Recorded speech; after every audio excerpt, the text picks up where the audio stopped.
सो episode की starting में हमें वही सीन दिखाते हैं कि जब हुईजू की कार के ब्रेक फेल हो गए थे और यीवान ने सामने आकर उन दोनों को बचा लिया था। लेकिन जब यीवान अपनी कार से बाहर आया तो हुईजू ने देखा कि यीवान के सर से खून निकल रहा है, इसलिए वो काफी ज्यादा घबरा गई। दूसरी तरफ मिस रांग के पास एक्सीडेंट की न्यूज पहुंची तो वो भी काफी बुरी तरह शॉक रह जाती हैं और पूछती हैं कि क्या मेरा बेटा यून ठीक है। तो मिस चांग उन्हें बताती हैं कि वो अभी रॉयल हॉस्पिटल में है। तो वो तुरंत हॉस्पिटल पहुंच गई और जोंगवू से पूछने लगी कि यून कैसा है। वो बताता है कि किंग को बस थोड़ी चोटें आई हैं, लेकिन वो ज्यादा सीरियस नहीं है, यानी किंग एकदम ठीक है। मिस रांग जल्दी से यून के रूम में गई और उस टाइम यून बेहोश था, पर अपने बेटे को ठीक देखकर मिस रांग थोड़ा शांत हुई। फिर वो पूछती हैं कि यीवान कैसा है। तब जोंगवू बताता है कि प्रिंस यीवान किंग को बचा रहे थे, जिस वजह से उनके हाथ पर सीरियस चोट आई है और उसकी सर्जरी चल रही है। कि तभी जोंगवू का सेक्रेटरी जोंगवू को बाहर बुला लेता है और बताता है कि इस सीन की फोटोज वायरल हो चुकी हैं, लेकिन हम उन्हें हटाने की काफी कोशिश कर रहे हैं। जोंगवू पूछता है कि और हुईजू का क्या, यानी वो कैसी है। तो वो बताता है कि हुईजू अभी भी बेहोश है। फिर वो फोटोज की ही बात करने लगा, लेकिन तभी मिस रांग वहाँ आ गई, जिन्होंने सब कुछ सुन लिया था। फिर वो पूछती हैं कि हुईजू का इस सब से क्या लेना देना, और फिर अब जाकर उन्हें पता चला कि हुईजू की कार में ही यून था, जिस वजह से ये सब हुआ। इसलिए वो गुस्से से हुईजू के रूम में जाने लगती हैं उससे बात करने के लिए, या ये कहो हुईजू को सबक सिखाने के लिए। लेकिन तभी जोंगवू आकर उन्हें रोक लेता है कि आपको वहाँ नहीं जाना चाहिए, क्योंकि अगर ये न्यूज़ फैली कि हुईजू और यीवान ने बस किंग को बचाने की कोशिश करी थी, जिसमें उन्होंने ट्रैफिक के कई सारे रूल्स तोड़े थे, तो सारे सवाल हम ही पर उठने लग जाएंगे। मिस रांग पूछती हैं कि क्या तुम उस लड़की को बचाने की कोशिश कर रहे हो।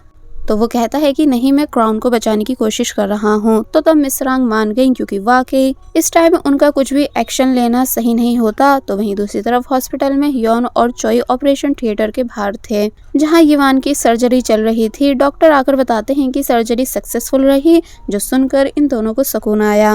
ह्योन पूछता है कि प्रिंस का हाथ ज्यादा इंजर्ड तो नहीं है। तो तब डॉक्टर बताते हैं कि सब ठीक है।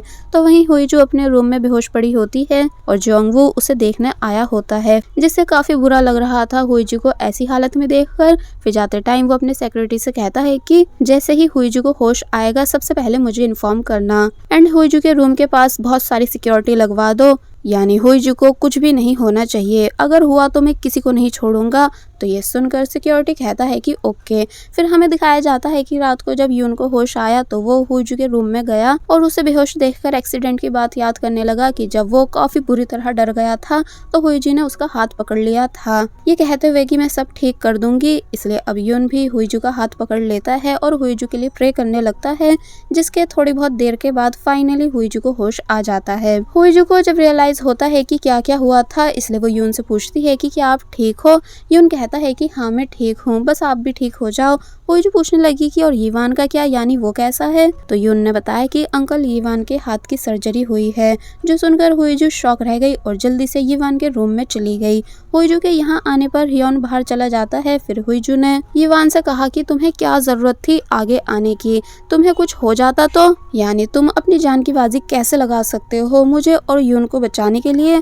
फिर वो बैठकर यीवान की चोट को देखने लग जाती है और फिर वो हुईजू के बाल हटाने लगता है, जिस वजह से वो हैरान हुई और एकदम ही दूर हो गई। यीवान कहता है कि मेरे हाथ में दर्द है, इसलिए प्लीज यहाँ आ जाओ। तो तब वो वापस यीवान के पास बैठती है। फिर यीवान हुईजू की चोट देखकर पूछता है कि और कहीं तो नहीं लगी। हुईजू मना करके कहती है कि तुम्हारी हरकतों से लगता है कि जैसे तुम मेरे प्यार में पागल हो चुके हो, लेकिन प्लीज नेक्स्ट टाइम से ऐसा कुछ मत करना। तो तब यीवान कहता है कि ठीक है, फिर तुम भी ऐसी सिचुएशन क्रिएट मत करना। फिर दोनों ही स्माइल करने लगे और साथ में काफी खुश थे। पहले अपने नेक्स्ट सीन में हम देखते हैं कि टाई जिसे हांडा योगा सिखा रही है कि तभी टाई के पास उसके फादर की कॉल आई, जो कि उसे हुईजू के एक्सीडेंट के बारे में बताते हैं। इसलिए वो जल्दी से टीवी खोलकर न्यूज़ देखने लगा और उसे भी हुईजू के एक्सीडेंट के बारे में पता चला। और फिर वो अपने डैड से कहता है कि मैं अभी आपसे मिलने आ रहा हूँ। और फिर हांडा भी उसके साथ ही चली गई। तो वहीं हॉस्पिटल में जब जिनसी आई तो गार्ड उसे अंदर जाने ही नहीं दे रहे थे, इसलिए हुईजू गार्ड से कहती है कि जिनसी को आने से कोई नहीं रोकेगा। फिर वो दोनों हुईजू के प्राइवेट रूम में आती हैं बात करने के लिए, जहाँ जिनसी ने हुईजू को एक्सीडेंट की न्यूज़ दिखाई तो हुईजू डर गई कि अब क्या होगा, क्योंकि इस वजह से सब लोग उसी पर शक कर रहे हैं और उसके स्टॉक्स भी गिर रहे हैं। जिनसे बताती है कि हमारा काफी नुकसान तो हो ही रहा है और साथ ही तुम्हारे फादर भी तुमसे मिलना चाहते हैं। ओजू को पता चलता है कि उसके फादर और भाई को उसके एक्सीडेंट के बारे में पता चल चुका है, लेकिन वो तब भी उसे देखने नहीं आए हैं। बल्कि ऑर्डर दे रहे हैं कि मैं उनसे मिलने जाऊं। इसलिए हुईजू को काफी ज्यादा बुरा लगा। जिनसी भी ये बात समझ गई, इसलिए वो हुईजू का मूड ठीक करने के लिए बॉटल उठाकर हुईजू को डराती है कि क्या जरूरत थी ये सब करने की। तो तब हुईजू कहती है कि मुझे नहीं पता था कि ब्रेक्स फेल हो जाएंगे, और आखिर ऐसा हुआ कैसे। जिनसे हुईजू को समझाती है कि अभी भी टाइम है, इस मैरिज कॉन्ट्रैक्ट को खत्म कर दो, क्योंकि जब से युवान तुम्हारी लाइफ में आया है कुछ ना कुछ बुरा हो ही रहा है। पहले ऑफिस में रेड पड़ गई और अब एक्सीडेंट हो गया। तो तब हुईजू कहती है कि ऐसा नहीं हो सकता है, यानी शादी तो मैं उसी से करूंगी। जिनसी कहती है कि पर क्यों, वैसे भी 3 साल बाद तुम दोनों डिवोर्स लेने वाले हो। कि तभी जोंगवू भी वहां आ गया, जिसने डिवोर्स वाली बात सुन ली थी। इसलिए दोनों बुरी तरह शॉक रह गई और अपना सर पकड़ लेती हैं कि अब जोंगवू को भी सब बताना पड़ेगा। जिनसे बाहर चली जाती है। फिर हुईजू ने कॉन्ट्रैक्ट मैरिज वाली बात जोंगवू को बताई, तो वो कहने लगा कि इसका मतलब तुम सिर्फ स्टेटस की वजह से ये शादी कर रही हो। तब वो कहती है कि हाँ, वरना तुम्हें क्या लगता है कि मैं क्यों करूँगी, मेरे पास सब कुछ है, बस स्टेटस ही तो नहीं है जो मुझे युवान से मिलेगा। तो तब जोंगवू कहता है कि अगर यही बात है तो तुम मुझसे शादी कर लो। जो सुनकर हुईजू थोड़ा सरप्राइज हुई, पर वो आगे क्या जवाब देती है ये फिलहाल हमें दिखाया नहीं जाता है। जिसके बाद अब नेक्स्ट सीन में हम देखते हैं कि मिस रांग युन के रूम में थी।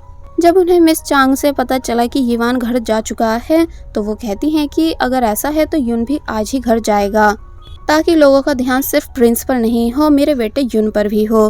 तो वहीं हुईजू भी घर जाने के लिए निकल रही थी, तो उसने देखा कि ना युन वहाँ है और ना ही युवान वहाँ है।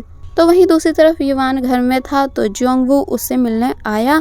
फिर सीन वापस हुईजू की तरफ शिफ्ट हुआ, जो कार में जाते टाइम युवान को नॉनस्टॉप कॉल्स कर रही होती है, लेकिन वो एक भी कॉल नहीं उठाता।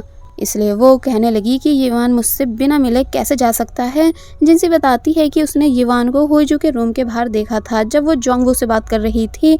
जो सुनकर हुईजू शॉक रह गई और जोर से चिल्लाने लगी कि क्या तुम ये बात मुझे पहले नहीं बता सकती थी। इसलिए जब वो युवान के घर पहुंची तो उसने देखा कि सभी मेट्स उसके सामान को उठाकर कार में रखवा रही हैं, और उन्होंने कहा कि फ्रेंड्स का ऑर्डर है कि अब आप अपने घर चली जाएं।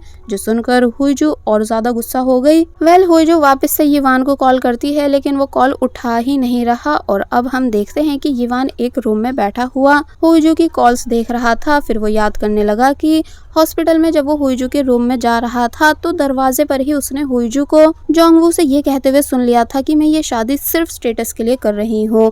और जोंगवू कहता है कि अगर ऐसा है तो मुझसे शादी कर लो। जो सुनकर बेचारे युवान को बहुत बुरा लगा था, यानी उसका दिल टूट गया था कि जैसे उसका सिर्फ इस्तेमाल करा गया हो, जबकि वो तो हुईजू को सच में लाइक करता है। प्रेजेंट में युवान ने देखा कि हुईजू का मैसेज आया है कि जो भी बात है मेरे मुंह पर करो, तुम मुझसे ऐसे बच क्यों रहे हो। तो तब इस मैसेज को रीड करके युवान शांत बैठा रहा।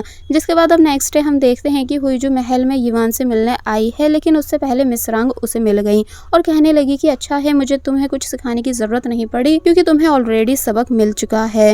हुईजू को बात समझ नहीं आई। फिर वो अंदर युवान से बात करने गई और पूछने लगी कि ये सब क्या चल रहा है, आपने मेरा सामान क्यों हटवा दिया। तो युवान कहता है कि तुम्हारी कार के साथ किसी ने छेड़छाड़ करी थी, इसलिए मैं नहीं चाहता कि इस शादी की वजह से कोई दिक्कत हो। हुईजू कहती है कि लेकिन इस मामले में तो मैं भी एक विक्टिम हूँ, इसलिए तुम शादी क्यों तोड़ रहे हो। तो तब वो कहता है कि क्योंकि तुम बार बार रूल्स तोड़ती हो, जिस वजह से क्राउन गिर सकता है। तो ये सुनकर हुईजू को काफी बुरा फील हुआ कि युवान ने मुझसे इतनी बड़ी बात कैसे कह दी, और क्या ये सच में मुझ पर शक कर रहा है। इसलिए वो तभी यहाँ से चली गई। तो वहीं घर पर हुईजू के फादर, भाई और भाई की वाइफ आपस में बात कर रहे थे। टाई का कहना था कि हुईजू की वजह से बहुत लॉस हो गया, इसलिए वो कंपनी के लिए ठीक नहीं। तभी हुईजू वहाँ आकर बैठती है और कहने लगती है कि तो क्या तुम मुझे सीईओ की पोजीशन से हटाना चाह रहे हो। हुईजू के फादर पूछते हैं कि पहले खुद को एक्सप्लेन करो कि ये सब चल क्या रहा है, और अब तो प्रिंस ने भी तुम्हें निकाल दिया है। तो वो कहती है कि आप मुझ पर इतनी नजर क्यों रख रहे हो। और रही बात स्टॉक्स की, तो मैं प्रेस कॉन्फ्रेंस में एक्सप्लेन कर दूंगी कि मेरी कार के साथ किसी ने छेड़छाड़ करी थी, इसलिए ऐसा हुआ है, ना कि मैंने कुछ करा है। फिर स्टॉक्स भी वापस से बढ़ जाएंगे। हुईजू के फादर कहने लगते हैं कि प्रिंस ने तुम्हारा इस्तेमाल करके तुम्हें छोड़ दिया है और कुछ नहीं। तो तब हुईजू कहती है कि इस बात से भी आपको कोई मतलब नहीं होना चाहिए, क्योंकि ये मेरी पर्सनल लाइफ है, और प्लीज नेक्स्ट टाइम से कोई भी बात हो तो मुझे मैसेज पर बता देना। अगर मुझ पर चिल्लाना हो तो कॉल कर लेना, पर बस मुझे यहाँ मिलने मत बुलाना। फिर वो उठकर चली गई और जिनसी को कॉल करके कहती है कि इस एक्सीडेंट का रीजन पता लगवाओ कि आखिर ये सब हुआ कैसे। और बस फिर इसी सीन के साथ ये पार्ट यहीं पर एंड हो जाता है। There was a time when you had me falling to the ground.